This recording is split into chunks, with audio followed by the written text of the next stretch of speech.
алтын алыңдар дегенді естіп алып, жұрттар бижутериялар деген сырға, сақина ше. Бірақ сататын кезде оның бағасы уже түсіп кетеді де, өйткені анау алтынның бағасымен емес, жақта үйлердің жұмысы, бағанағы жеткізу қызметін бәрін қосқан кезде прям алтынның бағасымен алады, бірақ сатқан кезде 585 мен сатады. Алтын деген кезде алтын емес, банковский скидка алыңдар, 999 проба. И бүгін Алдагеңмен жолығып отырмын.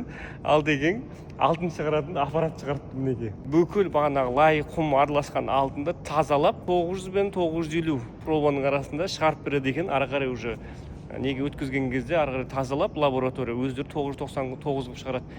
Яғни қазір алтынның грамы дәл қазіргі уақытта 63 мың теңге болатын болса, примерно сол 58 мың 59 мың теңгемен мынадан шыққан алтынды өткізуге болады. Өткені бізде Қазақстанда алтынның барлығын сол кірпірімен қосып болмайтын ақшаға сатады. Яғни 100 есе 10 есе арзанға.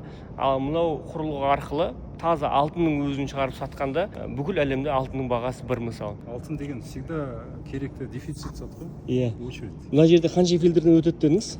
9 фильтрден. 1, 2, 3, 4, 5, 6, 7. Мына қашын созылады сөйтіп. 8. Ең соңғы бағанағы неге 8. Ол 9-шы. Сепарация ғой енді. Неге аппарат. Ауыр болады ғой. Алтын ауыр. Қанша есе ауыр болады дедіңіз судан? 19 есе ауыр болады. 19 есе ауыр. Бәрін сіңіріп таза алтын шығарады.